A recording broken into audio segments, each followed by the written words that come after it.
فأنا ناصح لإخواني بالصدع بالحق، تبيض وجوههم. السكوت في مسألة الحزبية يضرها، فاصدع بما تؤمر وأعرض عن المشركين. سلامي على دماج ورجالها والشيخ يحيى ودار العلم يا سعد بانيها.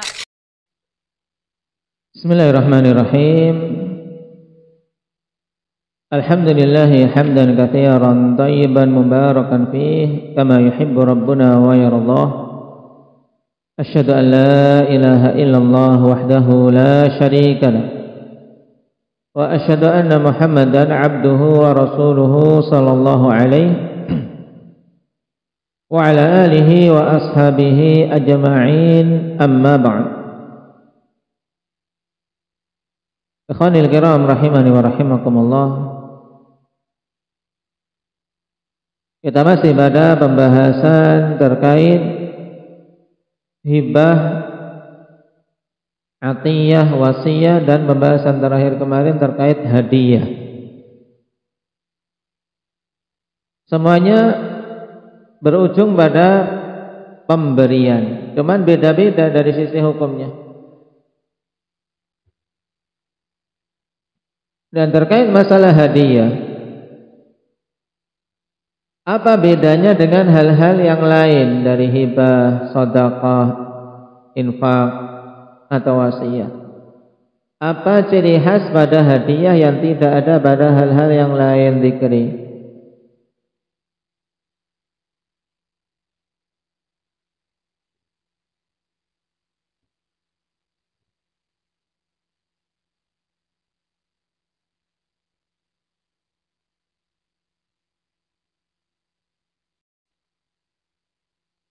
Nah,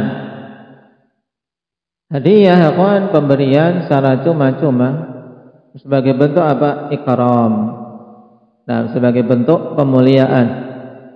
Dan tujuannya adalah tawaddud, untuk bisa tercapai saling menyayangi satu sama lain, memperkuat mahabbah satu sama lain. Sebagaimana Rasulullah sallallahu alaihi wasallam katakan, tahadu tahabu. Saling hadiah menghadiahilah kalian sehingga akan timbul saling cinta mencintai di antara kalian. Baik. Dan pada pertemuan yang lalu kita telah mengambil beberapa hukum seputar hadiah, di antaranya apa? Arif.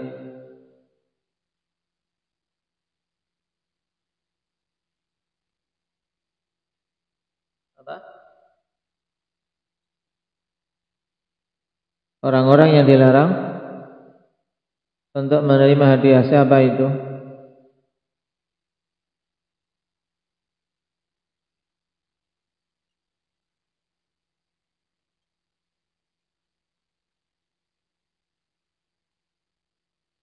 Baik, berkaitan dengan pembahasan siapa yang tidak boleh diberi hadiah atau kapan suatu hadiah itu ditolak. Nah, kapan suatu hadiah ditolak? Apabila apa? Tidak boleh bagi orang yang diberi hadiah untuk menerimanya. Itu orang yang sedang berihram, diberi hadiah binatang buruan yang memang diburu untuk orang tersebut. Orang sedang berihram kan tidak boleh berburu, dan juga tidak boleh memerintahkan berburu, tidak boleh membantu orang berburu. Bahkan ketika ada hasil buruan yang sengaja diburu untuk nyakak, kemudian dihadiahkan kepadanya, tidak boleh diterima. Terus siapa lagi yang tidak boleh menerima hadiah? Indah ya Raihan. Apa? Hadiah yang diberikan untuk menyokok. Baik, hadiah yang diberikan untuk menyokok. Nah, yang dinamakan dengan hadayal ummal, hadiah-hadiah bagi para pegawai, tujuannya agar apa? Mulus urusannya, lancar urusannya walaupun kurang syarat-syaratnya. Misalnya. Baik. Yang lainnya terkait masalah hadiah yang telah kita ambil apa Ikrimah? Ikrimah siapa? Khuzaimah. Nah.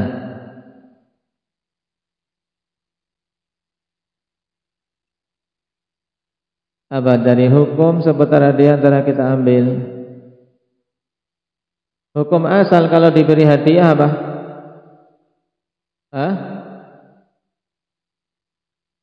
Hukum asal kalau kita diberi hadiah hukumnya apa? Disunahkan untuk menerima. Baik, kalau dikasih hadiah kan sunnahnya adalah untuk menerima. Baik, jangan ditolak. Selama hadiah tersebut tadi bukan perkara-perkara yang padanya kemungkaran, bukan perkara yang haram dan tidak ada udang di balik tahu, udang di balik batu. Tidak ada tujuan-tujuan tertentu yang batil. Sunnahnya adalah untuk diterima hadiahnya, walaupun remeh. Nabi SAW sampai mengatakan, walau uhdiya ilayya dira'un au qura'un laqabiltu. Seandainya aku cuma dikasih hadiah kaki kambing pun aku akan terima. Menunjukkan apa sekecil apapun hadiah, kalau memang itu hadiah yang benar, ikhlas dari orang yang memberi, maka itu sunnahnya untuk kita terima. Sunnah yang lain dalam masalah hadiah apa Iqbal? Sunnah lain dalam masalah hadiah. Indah Iqbal.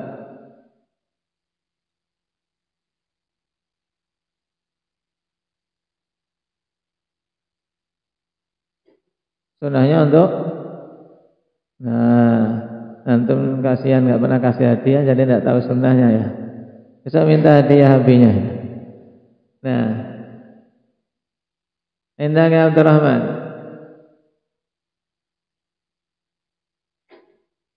Menghadiahkan kembali, dibalikkan gitu, apa namanya? Membalas. Taib. Nah, disunnahkan untuk apa? Membalas kebaikan orang yang telah memberikan hadiah, walaupun tidak berupa dengan hadiah yang sama. Tapi mukafaah, disunahkan mukafaatul muhdi. Baik, kalau tidak bisa balas apa Ahmad?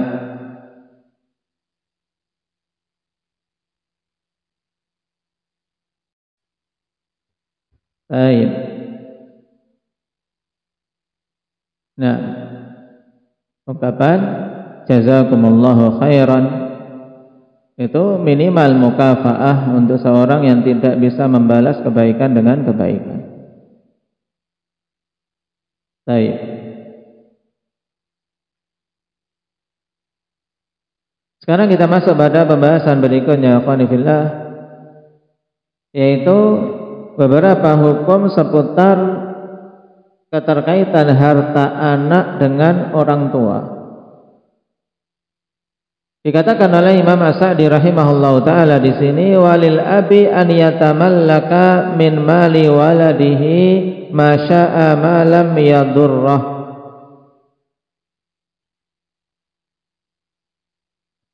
Bagi seorang ayah boleh untuk memiliki dari harta anaknya apa saja yang dia kehendaki. Dari kalimat ini akan menunjukkan bahwasanya Pak, seorang ayah boleh untuk memiliki harta anaknya. Tapi ada syaratnya, tidak kemudian secara mutlak pokoknya hasil usaha anakku aku ingin miliki semua. Ada syarat-syaratnya. Malam yadurrah, selama tidak memadarati anak.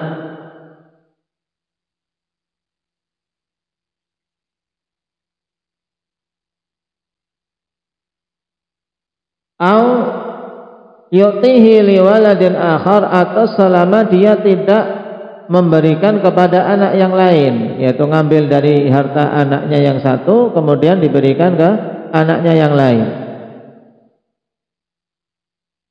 Au yakun bima radhi mauti ahadihima, Kemudian syarat yang ketiga disebutkan di sini, atau pengambilan harta anak oleh seorang ayah itu dilakukan di saat sakit parah yang mengantarkan kematian salah seorang dari keduanya.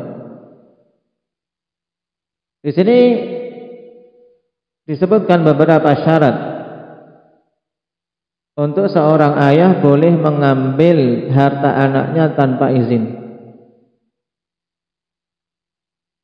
Apa dalilnya dulu sebelum kita membahas lebih lanjut tentang syarat-syaratnya? Li hadithi anta wa maluka li abik. Berdasarkan hadis Rasulullah sallallahu alaihi wasallam bersabda, kamu dan hartamu itu milik ayahmu. Ya, kamu dan hartamu adalah milik ayahmu. Nah, maksudnya li abik, untuk ayahmu. Sehingga kalau ayahmu mengambil hartamu, ya itu adalah hak beliau. Cuma nanti ada syarat-syaratnya.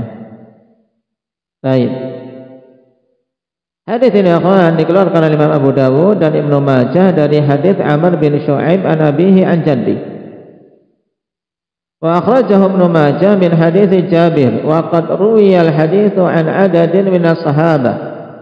Jadi dikeluarkan hadis ini adalah sederetan para sahabat. Qala Ibnu Al-Qattan rahimahullahu taala an hadis Jabir isnaduhu sahih. Hadis sanadnya sahih dan tidak syak ikhwan tentang kesahihan hadis tersebut.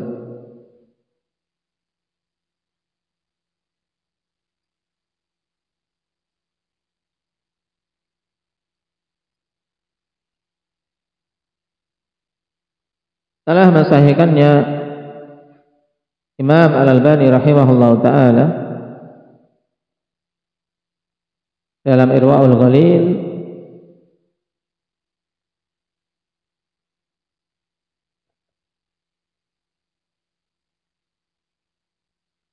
qala wa hadzal haditsu jaa bi ibaratin balighah liyufida anna al-ibna wa malahu li abi. Hadis ini telah datang dengan ungkapan yang mendalam yang memberikan faidah bahwasanya anak itu dan sekaligus hartanya adalah apa? Untuk ayahnya. Untuk ayahnya. Nah, makanya kalau ada anak kemudian ayahnya butuh sesuatu, anaknya sudah sukses, kemudian orang tuanya ingin sesuatu darinya kok sudah izin tidak dikasih, ini seorang yang apa? Tidak mengetahui hukum syar'i. Padahal seandainya orang tuanya butuh mengambil tanpa izin saja boleh. Baik. Lakinnal fuqaha'a nassu ala anna al-aba la yatamallaku min mali waladihi mutlaqan. Akan tetapi para fuqaha mereka telah menegaskan bahwasanya ayah itu tidak memiliki dari harta anaknya itu secara mutlak. Nah, ini penting. Kenapa? Karena ada dua pihak yang butuh mengetahui kadarnya masing-masing. Anak di sini butuh mengetahui kadar, oh ternyata ada hak besar pada hartaku terkait orang tua. Kemudian pihak ayah juga harus mengetahui, ternyata tidak boleh semena-mena. Ketika Nabi mengatakan anta wa maluka li abi, berarti dia kemudian semena-mena untuk memakai harta anaknya. Ada syarat-syaratnya, ada batasan-batasannya. Dikatakan di sini bal idza tawafarat salasatu syurut, bahkan hal itu bisa terwujud, yaitu ayah boleh menggunakan harta anaknya, boleh mengambil dan memiliki harta anaknya apabila terpenuhi 3 syarat. Nah, apabila terpenuhi 3 syarat yang disebutkan di kitab ini, dan insya Allah kita tambahkan 4 syarat yang lain, karena syarat secara keseluruhannya ada 7. Asyaratul awal, syarat yang pertama, alla yadurra bimalil walad. Syarat yang pertama, untuk pengambilan harta tersebut tidak bermadarat terhadap harta si anak. Li hadithi la darar wa la dirar, berdasarkan hadis la darar wa la dirar, tidak boleh menimpakan kemadaratan dengan sengaja, demikian pula tidak boleh menimpakan kemadaratan walaupun tanpa sengaja. Contoh bagaimana, kawan? Misalnya, seorang anak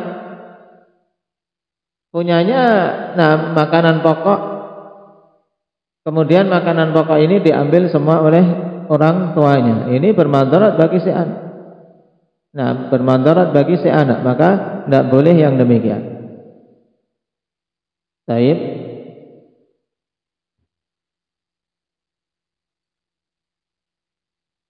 Dalam musim dingin, si anak punya keluarga, kemudian rumahnya diambil orang tuanya, kamu ini disuruh pergi. Nah, ini tidak boleh. Atau diambil selimutnya semuanya oleh orang tuanya, ini juga tidak boleh. Baik. Kenapa? Karena jelas dalam hadis tadi akan menunjukkan bahwasanya anak memiliki hak terhadap hartanya. Diambil dari mana? Nabi katakan wama luka, anta wama luka, menunjukkan ada penetapan dalam syariat bahwasanya anak punya harta, ya kan? Maluka, paham? Hartamu, kamu dan hartamu adalah untuk orang tuamu. Menunjukkan bahwasanya anak pun disetujui dan ditetapkan di dalam syariat dia memiliki kepemilikan terhadap harta. Memang harta itu miliknya. Makanya pemilik harta dialah yang berhak pertama kali untuk menggunakannya ketika dia memang betul-betul butuh. Makanya Nabi sallallahu alaihi wasallam katakan dalam masalah ini, ibda bi nafsika awwalan fatasaddaq 'alaiha fa in fadala syai'un fali ahlik. Nabi sallallahu alaihi wasallam mengatakan, awali dengan dirimu.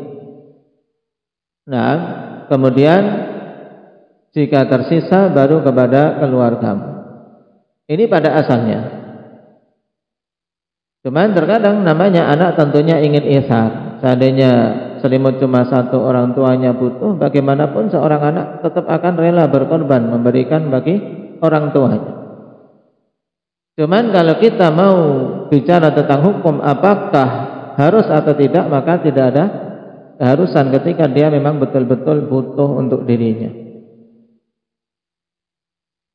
Baik. Ini syarat yang pertama. Apa syarat yang pertama? Abdullah Batal.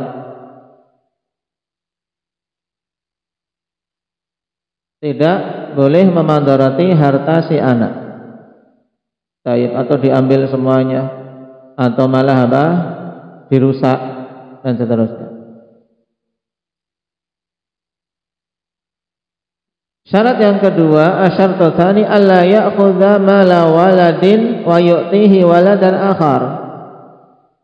Syarat yang kedua yaitu tidak boleh mengambil harta salah seorang anak kemudian memberikannya kepada anak yang lain. Orang tua boleh mengambil harta anaknya untuk dia pakai, silahkan. Tapi kalau kemudian mengambil harta salah satu anaknya demi diberikan kepada anak yang lain, ini tidak boleh. Kenapa? Wa dzalika li'anna 'alaihi an ya'dila baina auladihi. Wa hadzal amal yu'addu jawran fi haqqi man ya'khudhu minhu. Yang demikian itu dikarenakan apa? Wajib atas orang tua untuk berlaku adil di antara anak-anaknya. Dan perbuatan ini mengambil harta dari salah seorang anak diberikan kepada anak yang lain, ini masuk kategori bentuk apa? Jawr, ketidakadilan orang tua terhadap anak yang diambil hartanya. Dan juga yang demikian ini rentan untuk menimbulkan apa? Doghain, menimbulkan apa? Kebencian, menimbulkan kesenjangan di hati. Tidak senang terhadap saudaranya. Gimana bapak ini ngambil duitku malah kasihkan saudaranya, biar dia kerja sendiri ngapa? Kecuali akhwan, untuk syarat yang kedua ini dikecualikan apabila memang anak yang diberi tadi itu betul-betul fakir dan si ayah tidak mampu untuk memberikan nafkah. Sebagaimana ditegaskan oleh Syekh Ibnu Utsaimin rahimahullahu taala. Ketika diajukan pertanyaan kepada beliau, apakah boleh bagi seorang ayah mengambil harta dari salah seorang anaknya kemudian diberikan kepada anak yang lain? Kata Syekh, "Na'am idza kana al-akharun fuqara wal ab la yastati'u an yunfiqa 'alaihim falahu dzalik." Iya, apabila anak-anak itu fakir sedangkan si ayah tidak mampu untuk memberikan nafkah. Ini menunjukkan orang tua, ikhwan, walaupun anaknya sudah berkeluarga, jika memang anaknya ini fakir, mereka belum mampu untuk apa? Untuk bisa mencari nafkah sendiri atau tertimpa pailit kebangkrutan, tidak punya apa-apa, ya tetap orang tua apa? Dituntut memberikan nafkah kepadanya. Nah, ketika dia tidak mampu memberikan nafkah kepada yang betul-betul fakir ini mu'dim, tidak punya apa-apa, makanan pokok tidak ada. Nah, dan orang tua tidak mampu memberikan, maka dia boleh untuk melakukan itu, ngambil dari anaknya yang lain yang berkecukupan untuk diberikan kepada saudaranya. Baik. Dan tentunya alangkah bagusnya kalau kemudian orang tua cukup dengan sekedar menasihati saudaranya ini yang berkecukupan untuk dia sendiri yang memberikan kepada saudara yang lain yang fakir, itu akan lebih bagus lagi. Qala amma idza kanu aghniya aw huwa yaqdiru an yunfiqa 'alaihim fala yajuz. Adapun apabila anak-anak yang lain itu memang berkecukupan atau orang tua ini mampu untuk memberikan nafkah sendirinya, maka dia tidak boleh untuk ngambil harta anak yang satu diberikan kepada anak yang lain. Paham ini bedanya? Kenapa? Li'anna hadza yahdithu ad-dhagha'in bainal aulad. Karena yang demikian ini akan menimbulkan ketidaksenangan, menimbulkan penyakit hati di antara anak-anak. Dan ini jelas. Ini syarat yang kedua. Asyartul tsalits, kemudian syarat yang ketiga, alla yakunal waladu awil walidu fi maradil maut. Dipersyaratkan untuk anak atau orang tua ini tidak berada dalam kondisi sakit yang parah yang mengantarkan pada kematiannya. Kenapa, Pak? Kalau orang dalam kondisi sakit parah yang sudah dekat dengan kematian, ini hartanya ini tidak bebas digunakan. Tidak bebas digunakan. Kenapa? Karena harta orang yang sakit parah dekat dengan kematian ini, hartanya sudah ada ikatan dengan ahli waris. Tidak boleh semena-mena. Misalnya si anak dalam kondisi sakit parah, kemudian orang tua karena jengkel dengan mantunya atau jengkel dengan cucu-cucunya biar tidak dapat warisan, sudah diambil semua. Hartanya diambil semua, diakuisisi. Nah, ini hartaku. Nah, diambil orang tua semuanya sebelum meninggal. Boleh tidak? Tidak boleh. Nah, atau sebaliknya. Nah, yang sakit adalah apa? Orang tua. Karena sakit sudah parah, kemudian dia melihat ada salah satu anak yang banyak hartanya, kemudian diambil semuanya demi biar harta warisan dia makin banyak nanti kalau meninggal, biar anak-anak yang lain dapat.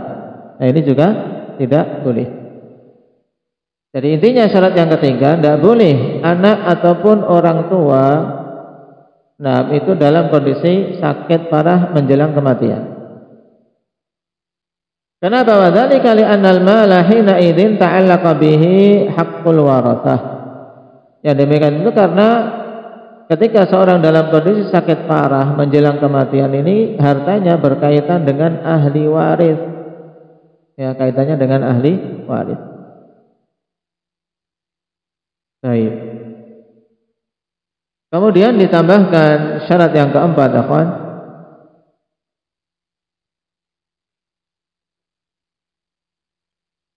alla ya'khudha syai'an ta'allaqat bihi hajatul walad. Syarat yang keempat, untuk orang tua ini tidak ngambil sesuatu yang kebutuhan anak ini berkaitan dengannya. Baik. Seperti misalnya si anak punya mobil, tapi mobil ini untuk biasa kesana kemari mengantar keluarga atau untuk bisnisnya. Nah, maka tidak boleh untuk orang tua ini mengambilnya untuk dimiliki oleh orang tua. Baik. Atau dicontohkan yang lain yang tingkatnya hajat. Seandainya diambil tidak bermanfaat, tapi hajatnya tidak terpenuhi. Misalnya, anak memiliki firash, memiliki kasur yang digunakan di rumah. Dia tidak terlalu darurat keberadaannya, tapi digunakan butuh untuk para tamu. Baik. Maka ini juga tidak diambil kecuali kalau orang tua memang dalam keadaan darurat, nggak punya. Ini beda masalahnya. Ini dari sisi kepemilikan. Jadi hal-hal yang kebutuhan anak masih berkaitan dengannya, ini tidak otomatis menjadi kepemilikan orang tua. Asyaratul khamis, syarat yang kelima, an yahtajal walidu ila mali waladihi faya'khudhu min mali waladihi biqadri hajatihi. Ini juga penting. Syarat yang kelima yaitu orang tua butuh pada harta anaknya, sehingga dia mengambil dari harta anaknya tersebut sesuai dengan kadar kebutuhan.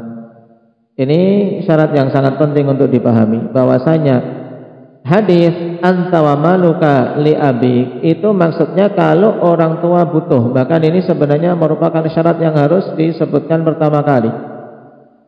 Karena ketika orang tua tidak butuh, ini tidak boleh. Misalnya orang tua untuk judi, diambil untuk judi, tidak butuh, untuk beli rokok, tidak boleh.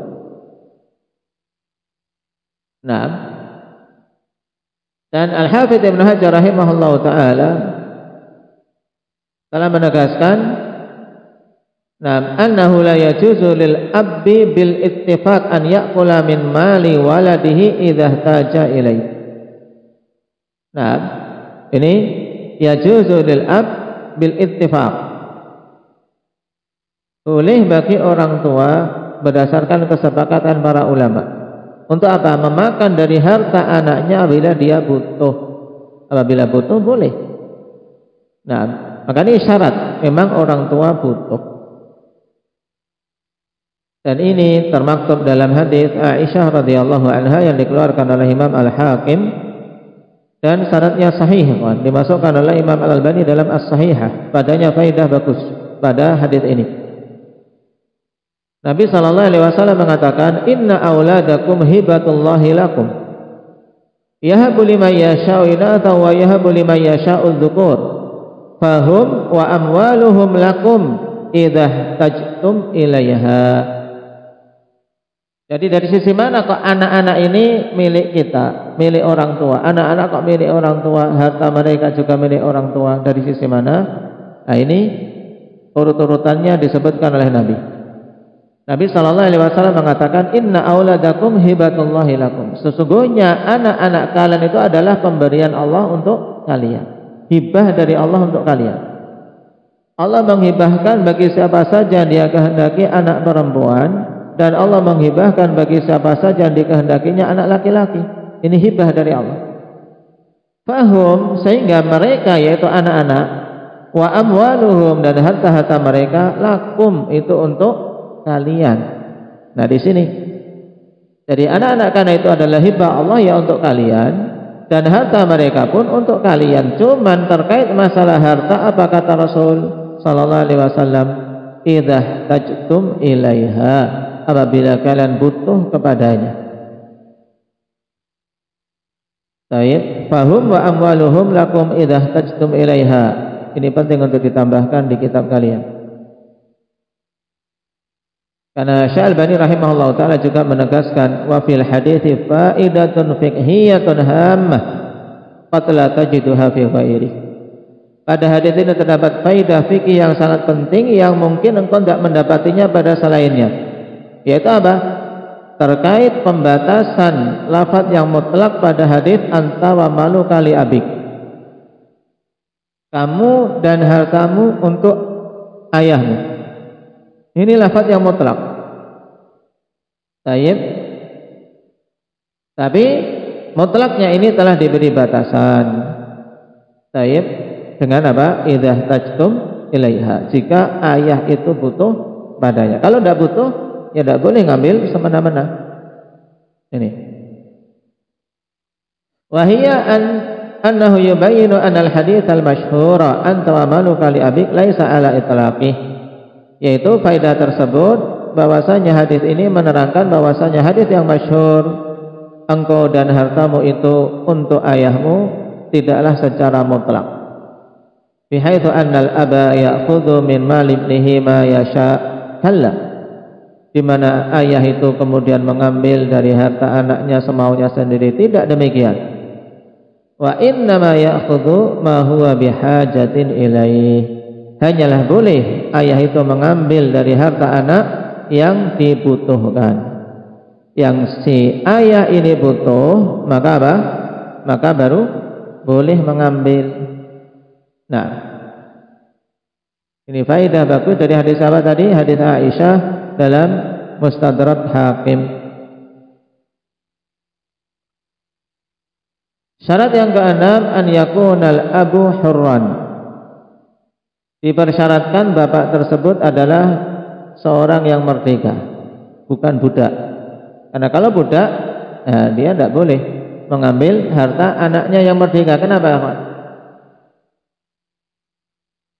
Qadarullah misalnya. Ini tapi pada zaman sekarang alhamdulillah, nah, tidak dijumpai yang demikian. Ayahnya seorang budak, anaknya merdeka. Dan perbudakan ini terjadi sebagai akibat apa? Peperangan. Perbudakan itu kan terjadi karena peperangan. Tawanan-tawanan perang itu nanti jadinya budak. Baik. Adapun selain itu tidak ada perbudakan yang syar'i. Nah, kemudian orang merdeka kok dijual gara-gara apa? Hilang, ketemu orang misalnya antum nemu orang di pantai kemudian jadikan budak, boleh tidak? Tidak boleh. Anda menemu orang misalnya taib di hutan, orang hilang, kemudian nah, kamu budak, boleh tidak? Tidak boleh. Walaupun kau tolong dia, dirawat dia sampai sembuh misalnya, tidak bisa jadi. Perbudakan itu yang syar'i ya kalau dari peperangan. Taruhlah orang tuanya budak, anaknya merdeka.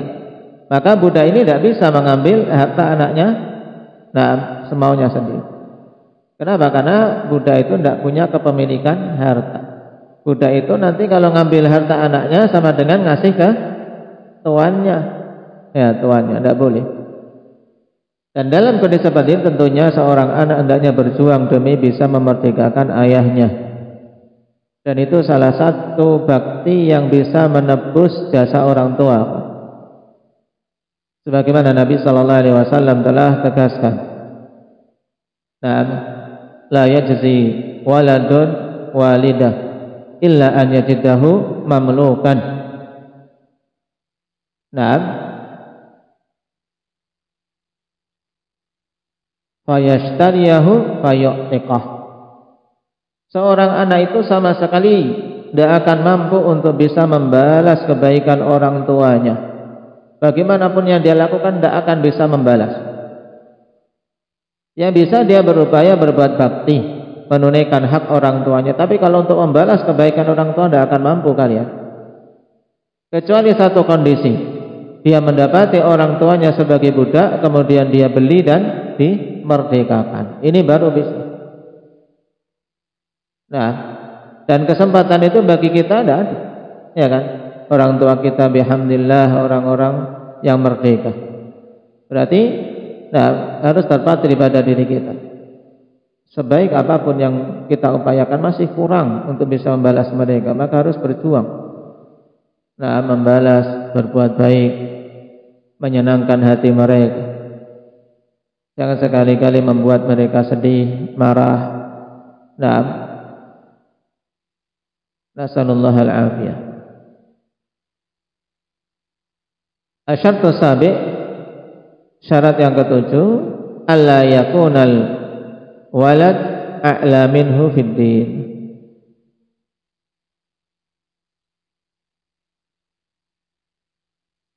Atau dengan ungkapan yang lain, alla yakuna kafiran ya'khudhu min mali muslim. Dipersyaratkan orang tua itu bukan seorang yang kafir dan anaknya muslim.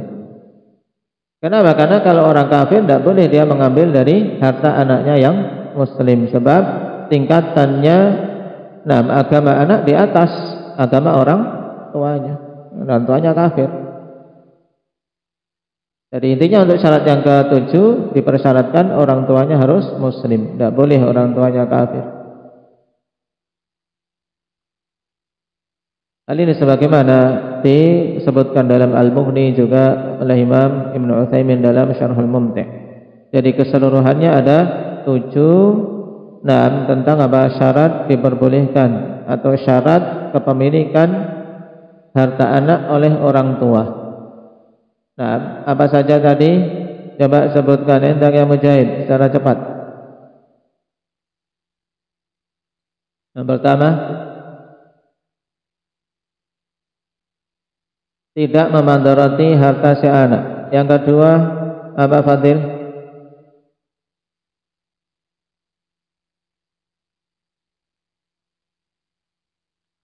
Tidak boleh harta yang diambil itu diberikan kepada anak yang lain. Baik. Yang ketiga apa, Ahmad?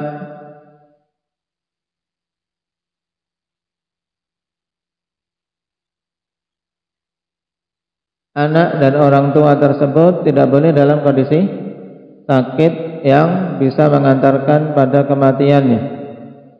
Yang keempat apa, Akbar?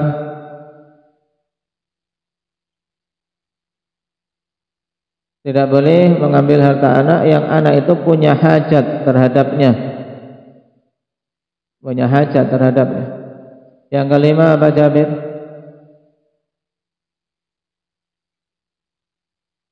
Persyaratkan orang tua memang butuh terhadap harta yang dia ambil dari anaknya tersebut.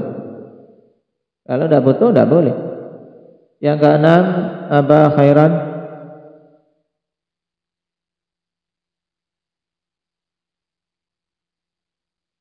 Orang tuanya. Yang keenam, orang tuanya bukan budak. Orang tuanya itu adalah seorang yang merdeka. Kemudian syarat yang ketujuh, apa itu, Sakif? Yang ketujuh orang tuanya tidak kafir. Baik. Barakallahu fikum. Ini berkaitan dengan hadis anta wa maluka li abik. Baik, adapun berkaitan dengan pembahasan yang lain tentang wasiyah, insyaallah kita ambil pada pertemuan yang akan datang. Cuman faedah tambahan dari hadis tadi, akhwan, anta wa maluka li abik. Faedah yang pertama menunjukkan bahwasanya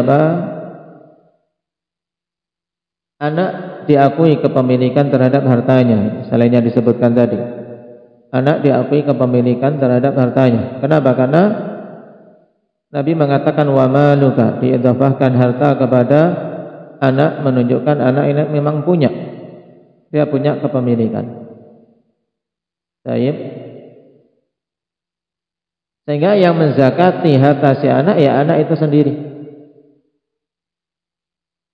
Baik, bukan orang tuanya. Ini menunjukkan harta anak ya anak yang menzakatinya. Kemudian faedah kedua dari hadis ini selain yang disebutkan di depan, annal walad idza kana musiran annahu yunfiqu ala abawayhi in ihtaja ilaih. Seorang anak apabila dia berkecukupan, maka dia harus memberikan nafkah kepada kedua orang tuanya apabila orang tuanya butuh. Nah, dan ini terjadi ijma'. Sebagaimana ditegaskan oleh Imam Syaukani, wa'lam annahu qad waqa'a al-ijma'u ala annahu yajibu 'ala al-waladil musir al-ma'unatul abawain al-mu'sirin. Ketahuilah bahwasanya telah terjadi kesepakatan di antara para ulama bahwasanya wajib atas seorang anak yang memiliki kemudahan harta untuk menanggung nafkah kedua orang tuanya yang dalam kondisi kesulitan. Mu'sir, orang tuanya kesulitan ekonomi, maka nafkahnya wajib ditanggung oleh anak-anaknya yang memiliki kemudahan. Tapi kalau sama-sama sulit, ya sama-sama berjuang, dan sama-sama mencari dan saling bantu membantu, ta'awun, saling meringankan satu sama lain. Baik. Barakallahu fikum. Nasallallahu azza wa jalla an yuwaffiqana lima yuhibbuhu wa yardah. Walhamdulillahirabbil alamin.